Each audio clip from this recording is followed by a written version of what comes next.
کے سلسلے میں کربلا میں حاضری کے حوالے سے سوال کیا ہے کہ خاص طور پر 40 کی زیارت کے لیے 40 کے دن ہی کربلا میں ہونا ضروری ہے، یا یہ کہ پہلے اور بعد میں بھی 40 کی زیارت پڑھی جائے، مثلا 1-2 دن پہلے 1-2 دن بعد میں بھی وہی ثواب ہے یا نہیں ہے۔ یہ سوال ہے کہ صرف 40 کے دن 40 کی زیارت کا ثواب ہے، یا ایک دن پہلے بھی 40 سے یا ایک دن بعد میں بھی زیارت 40 کی جائے اور پڑھی جائے تو وہی ثواب ہے۔ تو جواب میں فرمایا حضرت سید الشہداء ابا عبداللہ الحسین علیہ السلام کی زیارت، ان کی زیارت اولا ہر وقت مستحب ہے اور ثواب عظیم کی حامل ہے، لیکن کسی مخصوص وقت کی زیارت کا ثواب اسی وقت کی زیارت سے مخصوص اور مشروط ہے۔ 40 کی زیارت کا جو ثواب لینا ہے وہ 40 کے دن ہی زیارت کی جائے تو وہی ثواب ہے۔ عاشوراء کے دن کی جو زیارت کا ثواب ہے وہ اسی دن کے لیے مخصوص ہے، لیکن آقا عبداللہ حسین کی زیارت کی نیت سے جب بھی زیارت کی جائے ثواب عظیم حاصل ہے۔ البتہ اس وقت کے مخصوص ثواب کو حاصل کرنے کے لیے رجا کی نیت سے پہلے یا بعد میں بھی وہ زیارت کی جا سکتی ہے۔ مثلا 40 کے دن کسی وجہ سے آپ کربلا میں حاضر نہیں رہ سکتے، مثلا تو ایک دن پہلے آپ موجود ہیں، 40 کی زیارت آپ پڑھ لیتے ہیں اس نیت سے کہ خدا متعال انشاءاللہ مجھے 40 کی زیارت کا ثواب عنایت فرمائے گا۔ یا اسی طرح ایک دن بعد میں آپ پہنچے 40 کو کربلا میں، وہاں بھی 40 کی زیارت کی نیت سے کہ رجاءً بامید ثواب پڑھ سکتے ہیں کہ انشاءاللہ العزیز 40 کی زیارت کا ثواب ملے گا، تو یہ رجاءً انجام دے سکتے ہیں۔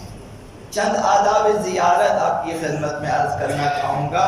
زیارت آقا عبداللہ حسین کے چند مخصوص آداب، ان میں سے سر فہرست یہ ہے کہ سفر میں جب آپ گھر سے نکلتے ہیں زیارت آقا عبداللہ حسین کے لیے، دوران سفر مستحب ہے تواضع اور انکساری ہو، فروتنی، کہ انسان دوسروں سے خود کو کمتر سمجھے، دوسروں کو خود سے بہتر سمجھے، تواضع کے ساتھ ہو، تکبر نہ ہو، فخر فروشی نہ ہو وغیرہ، اور خضوع و خشوع کے ساتھ ہو، ایسا جیسے کہ آپ خود آقا عبداللہ حسین کی خدمت میں موجود ہیں، تو آپ وہاں جس قدر تواضع، انکساری، خضوع خشوع کا آپ مظاہرہ کرتے ہیں، اب بھی اس سفر میں آپ وہی خضوع و خشوع کا مظاہرہ کریں۔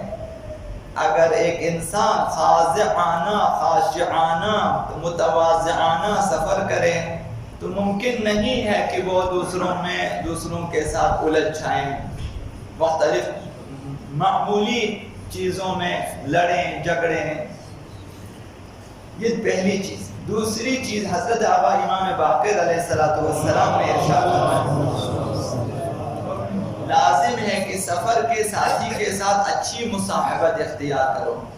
یہ لازم ہے کہ جو آپ کے سفری ساتھی ہیں ان کے ساتھ اچھا سلوک اور اچھا برتاؤ ہونا چاہیے، جیسے آپ اپنے حقیقی بھائی کے ساتھ سلوک کرتے ہیں، جیسے آپ اپنے جو ہیں خاص الخاص دوست کے ساتھ سلوک کرتے ہیں۔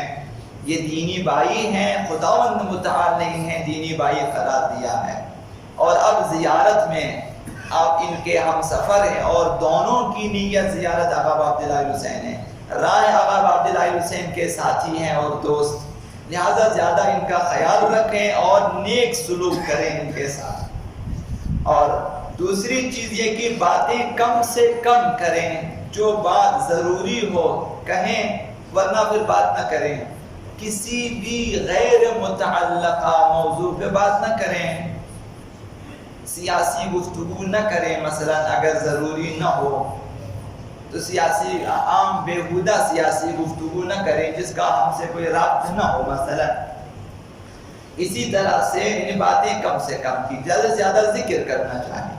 کپڑے پاکیزہ پہنو، اچھے کپڑے پاکیزہ لباس پہنے۔ تمام زائرین کو چاہیے کہ یہ کام انجام دیں۔ ہمارے بیشتر زائرین جو ہمارے اس ملک کے گوشہ و کنار سے آتے ہیں، انہیں حتیٰ کی سادہ ترین آداب انسانی کا بھی، اخلاق انسانی کا بھی علم نہیں ہے۔ مثلا دیکھتے ہیں کہ امام بارگاہوں میں مثلا کچرے وغیرہ مثلا کھانے کے بعد باقی چیزیں وہیں ڈال دیتے ہیں، سگریٹ وہیں پہ بجھا دیتے ہیں، نسوار وہیں پہ، اور خواتین جو ہیں وہ کنگھی کرنے کے بعد بالوں کو وہیں پہ قالینوں کے نیچے، مثلا مساجد میں، مسجدوں کی چھتوں پہ، یہ ساری چیزیں دیکھی گئی ہیں، اس طرح سے انجام دے دیتے ہیں۔ تو پاک و پاکیزہ رہنا چاہیے۔ فرمایا کہ پانچویں امام نے زیادہ نماز پڑھیں اس سفر آقا عبداللہ کی زیارت آقا امام حسین میں، زیادہ سے زیادہ نمازیں۔ ممکن ہے کہ بعض لوگ ان کی قضا نمازیں اسی سفر میں مثلا شروع کریں، آپ پڑھ سکتے ہیں سفر میں اپنی تمام قضا نمازیں۔ اسی طرح سے نماز آیات اگر قضا ہیں وہ بھی اس سفر میں پڑھیں، مثلا اس طرح سے۔ اور پیغمبر و آل پیغمبر پہ کثرت سے درود بھیجیں۔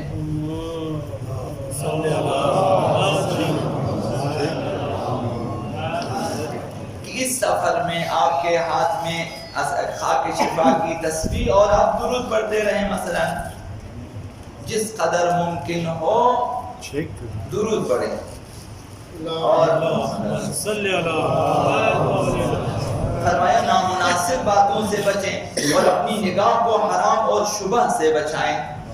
مخصوصاً اس سفر میں چونکہ خواتین کی تعداد مردوں سے شاید زیادہ ہے، تو کوشش کریں کہ اپنی نگاہوں کو بچا لیں۔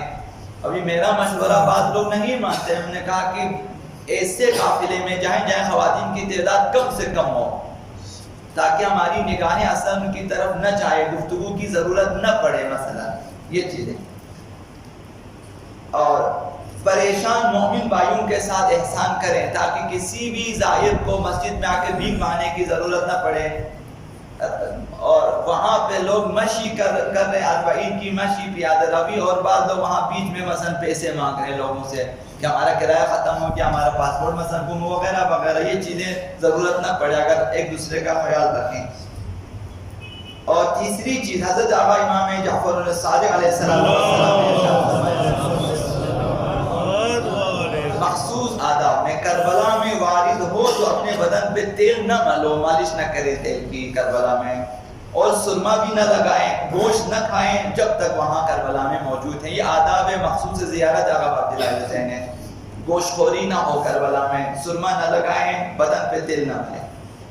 اور چھٹے امام نے فرمایا آب فرات سے غسل کریں۔ جو شخص آب فرات سے غسل کرے قبر میں اور قبر آقا امام حسین کی زیارت کرے تو گناہوں سے اس طرح پاک ہوگا جیسے ابھی وہ اپنی والدہ گرامی سے مثلا متولد ہو چکا ہو، چاہے اس کے ذمے گناہان کبیرہ ہی کیوں نہ ہو۔ اور پانچویں چیز یہ کہ روضہ مقدس میں داخل ہو تو مشرق کی جانب سے کوئی دروازہ ہے وہاں سے داخل ہو جائیں، یہ بھی چھٹے امام نے فرمایا۔ نماز فریضہ اور نماز نافلہ دونوں کو قبر آقا امام حسین کے قریب بجا لائیں۔ زائرین کو چاہیے کہ 1 گھنٹہ 2 گھنٹہ پہلے تیار ہو جائیں اور جائیں آقا امام حسین کی ذریعے کے بعد نزدیک سے نزدیک تک جہاں جگہ ملے نوافل بھی پڑھیں اور پھر فرائض بھی وہیں پہ بجا لائیں کہ وہاں نمازیں قبول ہو جاتی ہیں۔ روایت میں ہے کہ قبر آقا امام حسین کے پاس واجب نماز، ہر واجب نماز کا ثواب ایک حج کے برابر ہے اور ہر نافلے کا ثواب ایک عمرے کے برابر ہے، تو وہاں پہ نماز پڑھنی چاہیے۔ اور آخری چیز بہترین اعمال روضہ حسینی میں دعا ہے، کیونکہ زیر قبہ دعا قبول ہونے کو اللہ نے ان کی شہادت کے بدلے میں انہیں عطا کیا ہے، دعائیں حتماً قبول ہوگی۔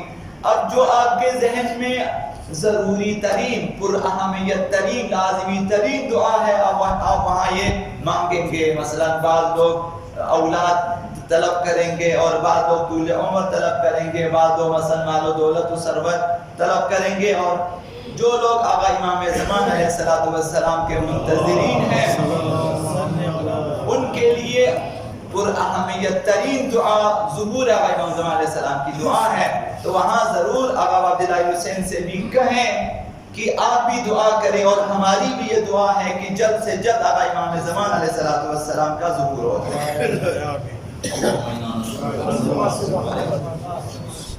باسمك العظيم الأعظم الأعز الأجل الأكرم يا الله